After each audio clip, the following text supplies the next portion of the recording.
Okay, hello नमस्कार सम्पूर्ण मित्रहरूमा स्वागत छ तपाईहरुलाई फेरि पनि आजको मेरो एउटा नयाँ भिडियोमा है त। आजको भिडियोमा चाहिँ मैले विशेष गरी अपरेसन म्यानेजमेन्ट भन्ने सब्जेक्टबाट च्याप्टर 7 रहेको छ एउटा इन्भेन्टरी म्यानेजमेन्ट भन्ने छ हैन। त्यो आरओएल यूक्यूहरु हिसाब गर्छौं नि हामी। यसमा न्यूमेरिकल पनि छ, यसबाट थ्योरी पनि दिँदै रहेछ क्या। विशेष गरी टार्गेटेड भनेको चाहिँ यो मैले बीबीएम 5th सेमिस्टरको लागि गराएको हो। यसको मतलब के हो भने बीबीए बीबीएस तपाईहरुलाई पनि काम चाहिँ लाग्छ। बीआईएम हैन, यदि तपाईको सिलेबसमा तपाईको कोर्समा यो कुराहरु पढ्छन् भने तपाईले पनि यो भिडियो हेर्न सक्नुहुन्छ। रिग्रेट नाम गरेको चीज हुनेवाला छैन है हजुर। ल आउनु सुरु गरौँ आजको विषय वस्तुतिर है त। इन्भेन्टरी म्यानेजमेन्ट भन्छ के? इन्भेन्टरी भनेको के हो तपाईहरु सबैलाई थाहा छँदैछ नि त हैन। इन्भेन्टरी भनेको गोदाम हो, इन्भेन्टरी भनेको स्टक हो क्या। स्टक सामान एउटा मास प्रोडक्सन एउटा स्टक हुन्छ क्या। अनि त्यसलाई म्यानेजमेन्ट गर्नु, त्यसलाई म्यानेजमेन्ट गर्नुलाई नै के भनिन्छ त? इन्भेन्टरी म्यानेजमेन्ट भनेर भनिन्छ। अब इन्भेन्टरी म्यानेजमा तपाईको इन्भेन्टरीमा पर्ने कुराहरु के हुन्छ ल हेर्नु। कुनै पनि सामान बनाउनको लागि र मटेरियल चाहियो, कम्पोनेन्ट चाहियो, सब एसेम्ब्लिज टुलहरु चाहियो, अनि इक्विपमेन्टहरु चाहियो हैन। हो यी सबै कुराको म्यानेजमेन्ट गर्नुलाई नै इन्भेन्टरी म्यानेजमेन्ट भनेर भनिन्छ क्या। व्हाट इज इन्भेन्टरी म्यानेजमेन्ट भन्दाखेरि it is all about having the right inventory at the right quantity in the right place at the right time at the right cost. कुरा यति हो साथीहरु है त। यसले के भन्न खोज्दो रहेछ भन्दाखेरि चाहिँ इन्भेन्टरी म्यानेजमेन्ट भनेको चाहिँ एउटा राइट इन्भेन्टरी क्या, राइट सामानलाई चुज गर्नु, राइट स्टकलाई चुज गर्नु, त्यो पनि राइट क्वान्टिटीमा। क्वान्टिटी छ नि, क्वान्टिटी भन्छ नि, क्वान्टिटी पनि राइट हुनु पर्यो, ठाउँ पनि राइट हुनु पर्यो, टाइम पनि ठ्याक्क टाइममा हुनु पर्यो र कस्ट पनि ठिक्कको हुनु पर्यो क्या। धेरै महँगो हुनु भएन। त्यही कुरा यहाँ गरिएको छ, यो भन्दा बढी केही पनि छैन है त। अब सिलेबसमा हेर्नु पर्दाखेरि अर्को हामीलाई यसले दिएको छ what are the importance of inventory management पनि पढ है भनेर भनेको छ।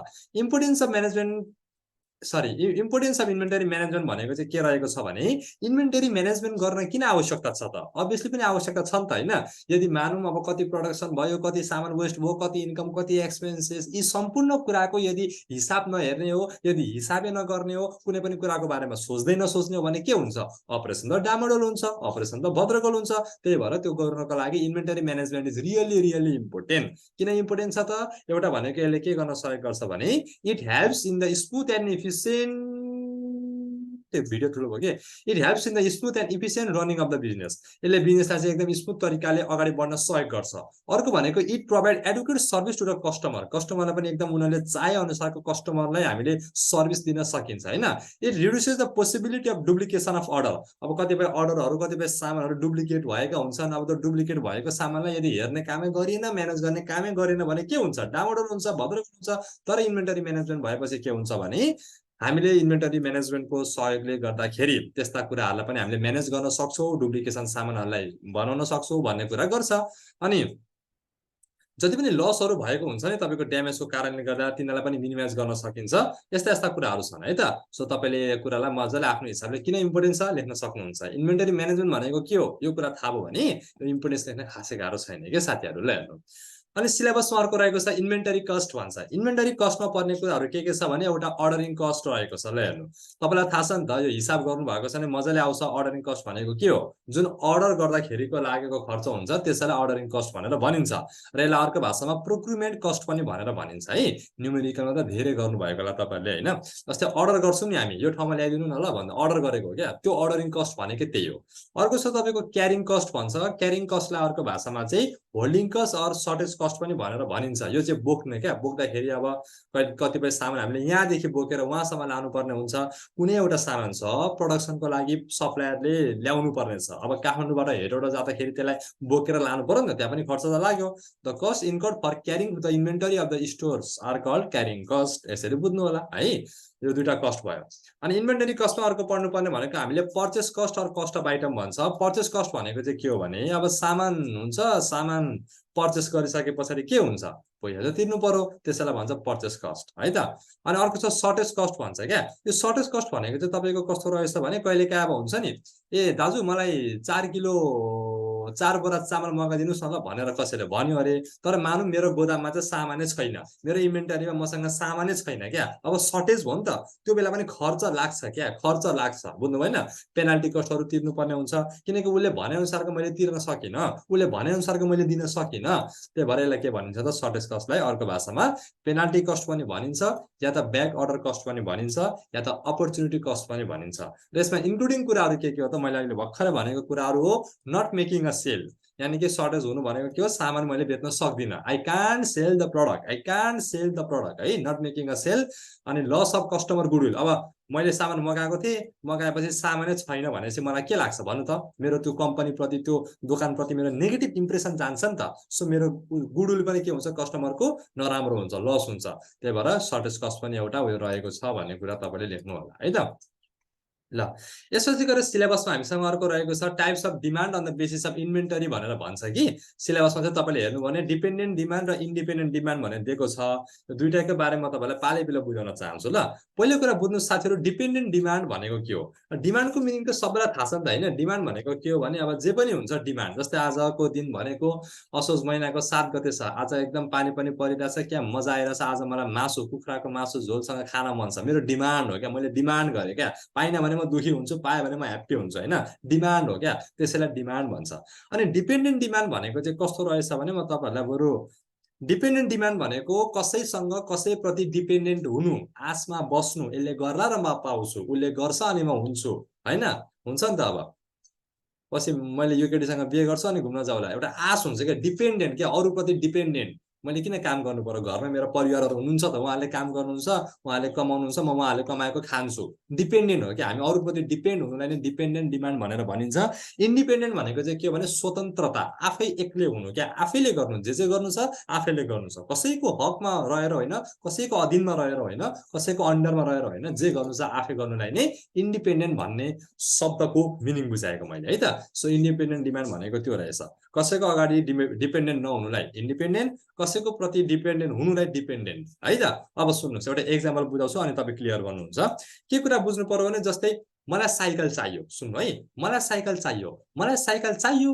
भन्नुको मतलब के हो भने त्यो इन्डिपेन्डेन्ट डिमान्ड हो क्या इन्डिपेन्डेन्ट डिमान्ड मलाई साइकल चाहियो भन्नुको मतलब के हो त इन्डिपेन्डेन्ट डिमान्ड हो अब म एउटा कस्टमर हो कस्टमरले साइकल खोजिरहेको छ कस्टमरले साइकल खोजिरहेको छ भनेपछि अब साइकल बनाउने म्यानुफ्याक्चरिङ कम्पनीहरुले के गर्छ साइकलमा चाहिने जति पनि पार्ट जति पनि आइटमहरु हुन्छ नि त्यो खोज्ने काम गर्छ क्या के चाहियो त साथीहरु तपाईको अब टायर चाहियो तपाईको चेन चाहियो साइकलको घण्टी चाहियो साइकलको सीट चाहियो हैन साइकलमा लाग्ने अब गियर भन्छ नि गियरहरु चाहियो हो ती सम्पूर्ण कुराहरु चाहिँ के हुन् त डिपेन्डेन्ट डिमान्ड हो क्या त्यो बिना साइकल बन्दैन त्यसको लागि त्यो सामान चाहिन्छ साइकल बनाउनको लागि त्यसलाई चाहिँ के भनिदो रहेछ त डिपेन्डेन्ट डिमान्ड भनेर भनिदो रहेछ के हो यसरी तपाईले कुराकानी बुझ्नु होला है सो के कुरा बुझ्नु पर्यो इन्डिपेन्डेन्ट डिमान्ड भनेको के भने मलाई सामान चाहियो मलाई यो सामान चाहियो मलाई साइकल चाहियो त्यो इन्डिपेन्डेन्ट डिमान्ड हो क्या मलाई चाहियो म यो खाना चाहन्छु त्यो इन्डिपेन्डेन्ट डिमान्ड हो मलाई पिज्जा मलाई म पिज्जा खाना चाहन्छु मलाई पिज्जा खान मन लाग्यो भन्नुको मतलब त्यो इन्डिपेन्डेन्ट डिमान्ड हो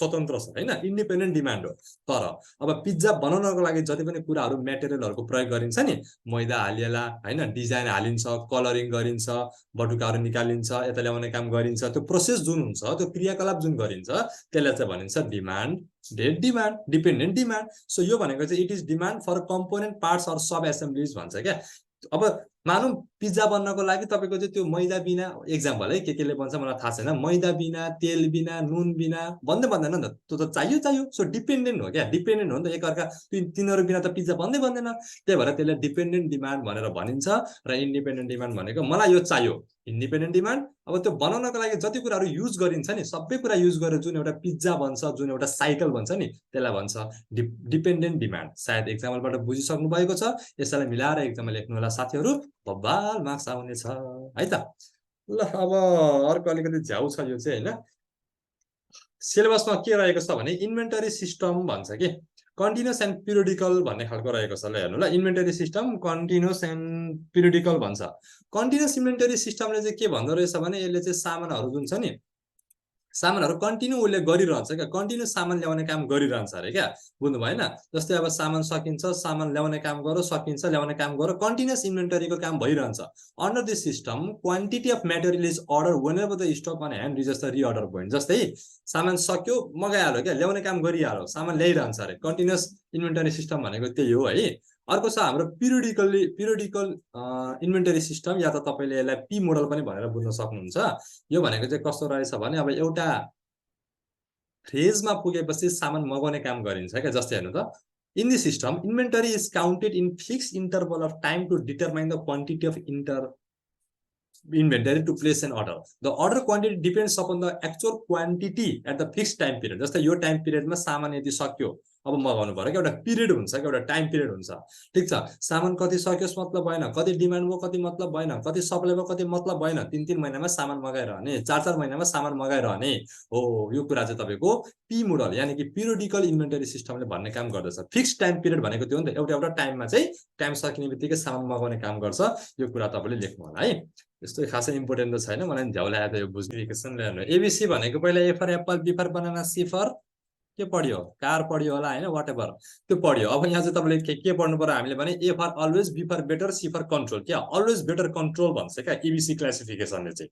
यसको मिनिङ चाहिँ के रहेको छ भन्दाखेरि जहिले पनि अब कन्ट्रोलका कुराहरू जुन हुन्छन् मेन्टेन गर्नुपर्ने हुन्छ त्यो प्रोडक्सनको सिस्टममा हैन, जहिले पनि बेटर कन्ट्रोल गर्नु पर्यो क्या। राम्रोसँगले कन्ट्रोल गर्न सक्यो, प्रोडक्सन सिस्टमलाई राम्रोसँगले कन्ट्रोल गर्न सक्यो भने त्यही अनुसारको रिजल्ट आउँछ, राम्रो खालको उत्पादन हुन्छ भन्ने कुराले गर्छ।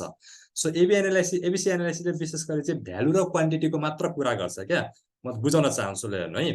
अब एबीसी को फुल फर्म त त्यही हो, अलवेज बेटर कन्ट्रोल भन्छ। यसले के एक्सप्लेन गर्छ भन्दाखेरि चाहिँ entire inventory should not be equally care. क्या सबै सामानलाई इक्वली केयर गर्नु हुँदैन। जस्तै एउटा फ्याक्ट्री छ, त्यो फ्याक्ट्रीमा कुनै पनि बिस्कुट बनाउनको लागि जति पनि सामान कुरा चिजहरू राखिएको हुन्छ नि, अनेकौं मेटेरियल हुन्छ नि त हैन। अब त्यो मेसिन होला, तपाईको चाहिँ त्यो कागज पत्र, कागजहरू, र्यापिङ पेपरहरू होला, धेरै खालका म्यानेज त्यहाँ कुराहरू हुन्छन् क्या। सबैलाई इक्वली ट्रिट गर्नु हुँदैन भन्ने कुराले गर्छ।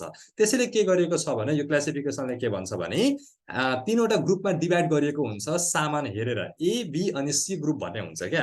अब आइटम्स इन ए ग्रुपमा चाहिँ के कुराहरू राखिन्छ भने त्यस्ता चीजहरू राखिने गरिन्छ जुन चाहिँ एकदमै लो हुन्छ। जुन चाहिँ एकदमै लो हुन्छ मतलब सामान चाहिँ थोरै हुन्छ तर त्यसले भ्यालु चाहिँ एकदमै धेरै दिन्छ क्या। ग्रुप एमा त्यस्ता सामानहरू राख्ने गरिन्छ। उदाहरणको लागि सुनको कुरा गरौँ न। सुनहरू के हुन्छ भने जहाँ सुन बनाइन्छ त्यहाँ चाहिँ तपाईको त्यो थोरै थोरै कुराहरू राखिन्छ नि त हैन। सुन त धेरै हुँदैन तर थोरै राखे तापनि त्यसको भ्यालु चाहिँ के हुन्छ भने भ्यालु एकदमै धेरै हुन्छ नि त हैन। सो यसले ग्रुप एमा चाहिँ के भन्छ भने 5 देखि 10% क्या टोटल आइटम त्यो फ्याक्ट्रीमा जति पनि सामानहरू रहेका छन्, अब धेरैवटा सामान होला नि, ती मध्ये 5 देखि 10 वटा आइटमको युज हुन्छ। तर त्यति आइटमले कभर गर्दाखेरि भ्यालु चाहिँ कति दिन्छ त भन्दाखेरि 60 देखि 80% जति भ्यालु दिन्छ क्या, मूल्य दिन्छ, त्यतिको मूल्य दिन्छ क्या। 5 देखि 10% को सामानले 60 देखि 80% को भ्यालु दिन्छ, जुन चाहिँ धेरै नै एकदमै धेरै हो नि त। त्यसलाई भन्छ ग्रुप ए आइटम र जस्तै त्यसलाई त्यसरी बुझ्नु होला। अनि त्यसैगरी यसमा ग्रुप बी मा पनि के गरिएको छ, ग्रुप बी मा चाहिँ त्यस्ता सामान राखिएको छ जुन चाहिँ मोडरेट हुन्छ क्या।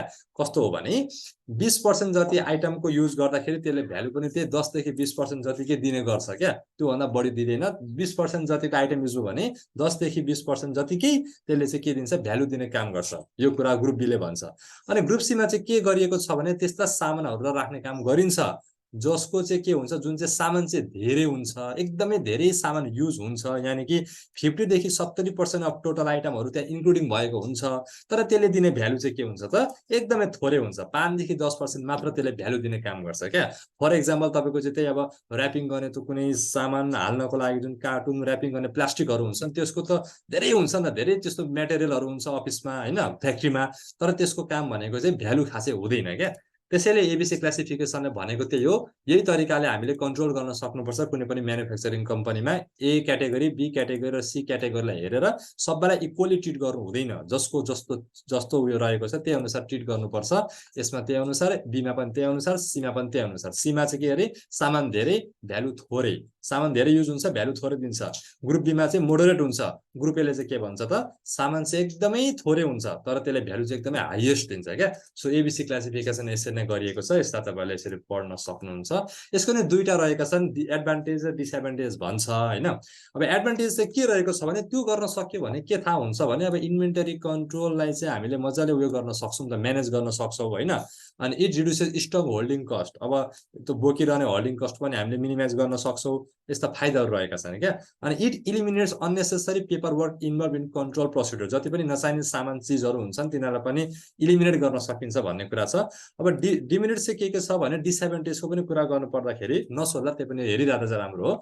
एउटा के भन्छ भने it is sometime difficult to classify to एबिएनसी के, अब कुन सामानलाई कुन क्याटेगोरीमा राख्ने भन्ने कुरा चाहिँ कहिलेकाहीँ खोजनीति गर्न त्यो उयो रिसर्च गर्ने एकदमै गाह्रो हुन्छ। एउटा डिसएडभान्टेजेस त्यो हो। अर्को भनेको it may need the accumulation of a lot information, धेरै जानकारीहरू चाहिने हुन्छ कहिलेकाहीँ, अनि it is more expensive and time consuming, र यसलाई यो क्याटेगोरीमा राख्नको लागि धेरै टाइम र धेरै एक्सपेन्सिभ महँगो पनि पर्छ भन्ने कुरा बुझाइएको छ।